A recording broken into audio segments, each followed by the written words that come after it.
यह कहानी झनक, अनिरुद्ध और अर्शी के जीवन में आने वाले तूफान की शुरुआत है। झनक को आपने पहले ही बस में बैठकर अपने गांव के लिए रवाना होते देखा है, जहां वह अपनी टूटी भावनाओं और बिखरे सपनों को समेटने जा रही थी। दिल को चीर देने वाला वह दृश्य जब अनिरुद्ध बस के पीछे दौड़ता रहा, मगर झनक ने बिना पीछे मुड़े अपनी राह पकड़ ली। इधर दूसरी तरफ कहानी ने एक और मोड़ ले लिया है। अर्शी, जो कभी अनिरुद्ध और झनक के बीच दीवार बन गई थी, अब वापस लौट रही है बॉस हाउस में। वहीं अर्शी, जिसने कभी अनिरुद्ध और झनक के रिश्ते को खत्म करने के लिए कोई कसर नहीं छोड़ी थी, पर अब हालात बदल चुके हैं। सवाल यह उठता है कि क्या अनिरुद्ध इस बार भी अर्शी को माफ कर पाएगा? क्या वह फिर से उसे अपने दिल और घर में जगह देगा? असल में अर्शी जानती है कि बॉस हाउस में अभी भी कुछ लोग ऐसे हैं जो कहीं न कहीं उसे समर्थन करते हैं। सिद्धार्थ द्वारा इस्तेमाल किए जाने और अपमानित होकर बाहर निकाले जाने के बाद अर्शी के पास अब लौटने का कोई दूसरा रास्ता नहीं बचा था, सिवाय अनिरुद्ध के पास वापस आने के। इस बार अर्शी ने पूरी तैयारी के साथ वापसी की है। वह खुद को एक पीड़िता के रूप में पेश करेगी, आंखों में आंसू लेकर सबके सामने अपना पक्ष रखेगी, अपनी बेगुनाही की तस्वीर खींचेगी। पर शायद अर्शी भूल गई है कि अब अनिरुद्ध पहले जैसा नहीं रहा। झनक के प्यार ने अनिरुद्ध को इतना बदल दिया है कि अब उसे झूठ और सच्चाई के बीच फर्क करना आता है। फिर भी एक सच्चाई ये भी है कि अब तक अनिरुद्ध और अर्शी का तलाक नहीं हुआ है। कानूनी तौर पर अर्शी का बॉस हाउस और अनिरुद्ध दोनों पर अब भी थोड़ा सा अधिकार बना हुआ है, और अर्शी इसी अधिकार का सहारा लेकर फिर से अपनी जगह बनाने की कोशिश करेगी। अब देखना होगा कि क्या अनिरुद्ध इस बार भी अर्शी के इमोशनल ड्रामे में फंस जाएगा या झनक के प्यार और अपनी खुददारी को याद करके सही फैसला लेगा। इस कहानी का असली दर्द यही है कि तीनों जिंदगियां एक दूसरे से जुड़ी रहीं, और जब तक जुड़ी रहीं तब तक हर तरफ बर्बादी का आलम बना रहा, और जब तीनों ने एक दूसरे से दूर होने की कोशिश की तब भी बर्बादी ने उनका पीछा नहीं छोड़ा। झनक, अनिरुद्ध और अर्शी, तीनों के दिल टूट चुके हैं, तीनों अंदर से बिखर चुके हैं, और हर एक अपनी अपनी पीड़ा में घुट रहा है। झनक का दिल अर्शी ने तोड़ दिया था, उसकी शादी तोड़ दी थी।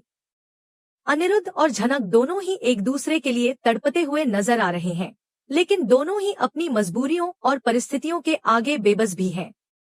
झनक की आंखों में छिपी टीस और अनिरुद्ध के दिल में छुपा दर्द किसी से भी छुपा नहीं रह गया है। अनिरुद्ध के लिए झनक अब केवल एक नाम नहीं, बल्कि उसकी आत्मा का हिस्सा बन गई है। वह बार बार खुद को रोकने की कोशिश करता है, मगर दिल का दर्द आंखों के रास्ते बाहर आ ही जाता है। दूसरी ओर अर्शी, जो हमेशा अपने फायदे के बारे में सोचती थी, अब मजबूरियों का रोना रोते हुए सहानुभूति बटोरने की कोशिश कर रही है। वह जानती है कि अगर वह खुद को विक्टिम दिखाएगी तो शायद कुछ लोग उसकी मदद के लिए हाथ बढ़ा सकते हैं।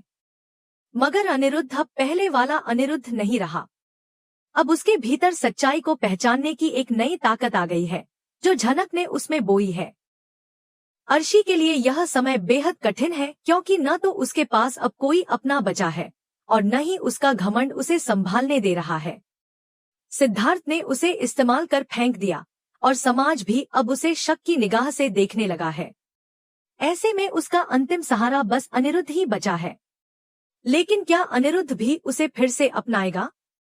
क्या वह अपनी आत्मा के साथ समझौता करेगा, या फिर वह झनक के उस निस्वार्थ प्रेम को याद रखकर अपनी जिंदगी में सही फैसला करेगा?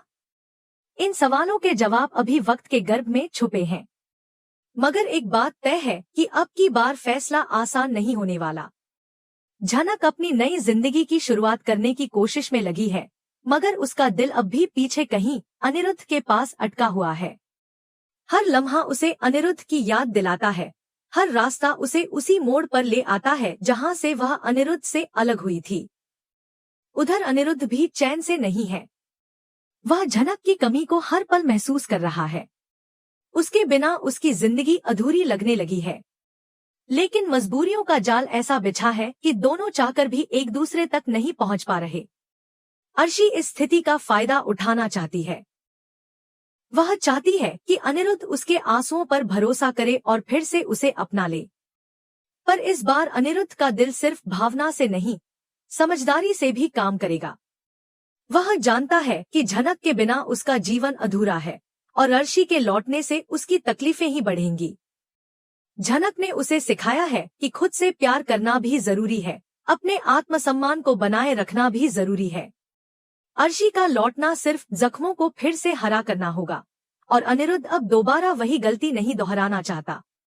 अब देखना ये होगा कि जब अर्शी पूरी चालाकी से अपने आंसुओं का सहारा लेकर बॉस हाउस में वापसी की कोशिश करेगी, तब अनिरुद्ध क्या कदम उठाएगा? क्या वह झनक के प्यार को याद रखेगा या फिर अर्शी की साजिशों में फंसकर अपनी जिंदगी को और तबाह कर देगा? ये फैसला सिर्फ उसकी जिंदगी को ही नहीं, झनक और अर्शी दोनों के भविष्य को भी तय करेगा। झनक अनिरुद्ध की जिंदगी में एक नया उजाला बनकर आई थी, जिसने उसे सच्चाई और प्यार का सही मतलब सिखाया। वहीं अर्शी सिर्फ स्वार्थ और धोखे की परछाई बनकर उसके चारों तरफ मंडराती रही है। इसीलिए अब अनिरुद्ध के लिए फैसला लेना बेहद जरूरी हो गया है कि वह किस रास्ते पर चलेगा। झनक, जो अब भी अनिरुद्ध के लिए दुआएं कर रही है, दूर रहकर भी उसकी खुशियों की कामना कर रही है। अनिरुद्ध, जो झनक के बिना अधूरा महसूस कर रहा है।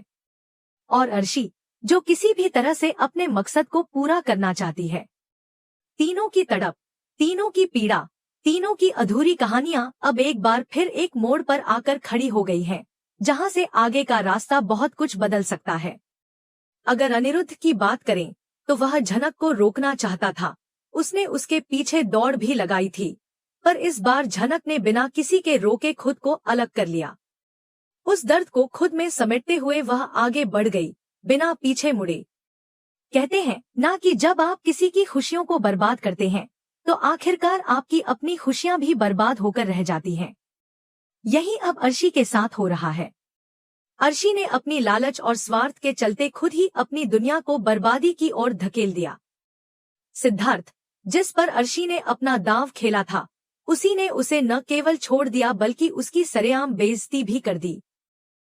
पहले बात करते हैं अर्शी की हालत की। जब सिद्धार्थ ने उसे छोड़ दिया तो सबसे पहले अर्शी सिद्धार्थ के घर पहुंची।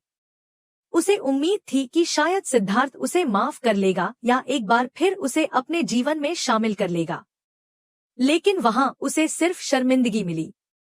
नौकरों ने उसे दरवाजे से ही लौटा दिया और अंदर घुसने तक नहीं दिया। वह अपमान की पीड़ा से तड़पती बाहर खड़ी रही और तभी उसने देखा कि सिद्धार्थ अपनी नई गर्लफ्रेंड के साथ बाहर आ रहा है। उस पल अर्शी के दिल पर क्या गुजरी होगी, वह खुद ही जानती होगी। पर यह अंत नहीं था।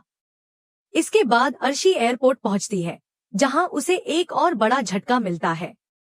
सिद्धार्थ सबके सामने, भीड़ के बीच में, बिना किसी झिझक के अर्शी की बेइज्जती करता है। वह चिल्लाते हुए कहता है कि अर्शी को उससे कभी प्यार नहीं था। उसे केवल सिद्धार्थ का पैसा, उसकी शोहरत और उसका नाम चाहिए था। उसने अर्शी पर इल्जाम लगाया कि वह पहले अनिरुद्ध के पीछे दीवानी थी और अचानक ही मुझसे प्यार कैसे हो गया।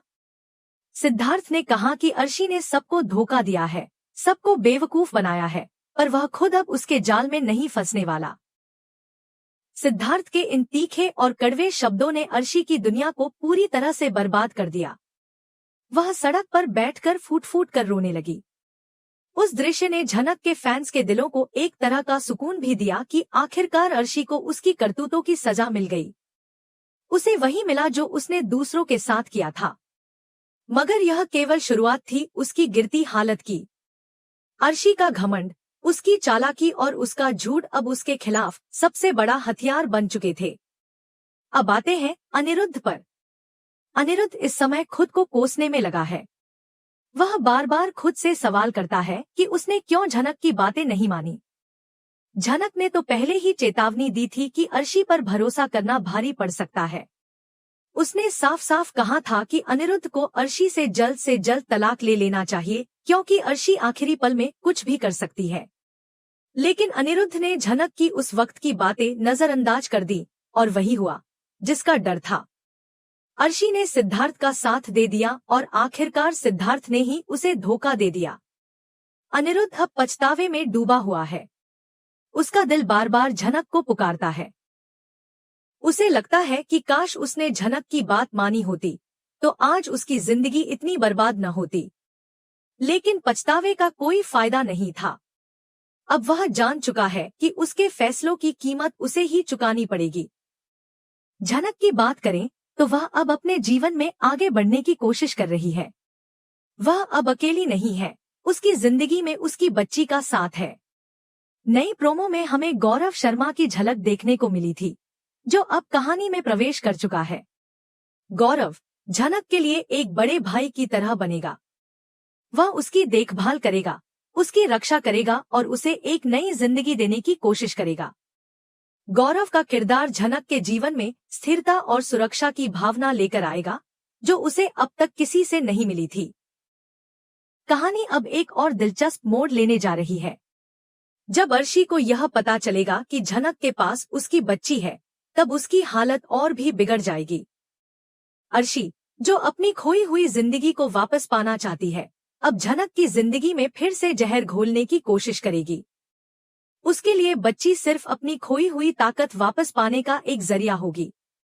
अब सवाल उठता है कि क्या अनिरुद्ध और उसका परिवार अर्शी को फिर से अपने घर में जगह देंगे? क्या वे उसकी चालाकियों को फिर से पहचानने में चूक करेंगे, या इस बार वे सबक सीख चुके होंगे? यह देखना बेहद रोचक होगा कि अर्शी की अगली चाल क्या होगी और अनिरुद्ध किस तरह अपने फैसले से खुद को और झनक को बचाएगा। अर्शी के लिए यह समय बेहद कठिन हो गया है। अब न तो सिद्धार्थ है, न अनिरुद्ध का भरोसा और न ही समाज का सहारा। वह पूरी तरह से अकेली रह गई है, अपनी गलतियों के बोझ तले दबती हुई। वहीं झनक, जो अनिरुद्ध से दूर होने के बाद भी उसे दिल से दुआएं देती रही, अब अपने नए जीवन के साथ आगे बढ़ रही है। वह जानती है कि उसे अब अपने लिए और अपनी बच्ची के लिए जीना है। अनिरुद्ध की दुनिया भी अब बदल रही है। वह जान चुका है कि असली प्यार क्या होता है और किसे खो देना उसकी सबसे बड़ी गलती थी। अब उसके सामने अर्शी के झूठे आंसू और झनक की सच्चाई के बीच एक बार फिर से चुनाव करना है। लेकिन इस बार हालात अलग हैं। इस बार अनिरुद्ध के पास अनुभव है, पछतावे का दर्द है और झनक के प्रति अपनी सच्ची भावनाओं का एहसास भी। कहानी अब एक ऐसे मोड़ पर आ गई है जहां से हर कदम सोच समझकर उठाना होगा। झनक, अनिरुद्ध और अर्शी, तीनों की जिंदगियां एक बार फिर टकराने वाली हैं, लेकिन इस बार नतीजा कुछ अलग हो सकता है। अब देखना यह है कि क्या अनिरुद्ध अपने दिल की सुनेगा या फिर परिस्थितियों के दबाव में आकर फिर से वही गलती दोहराएगा।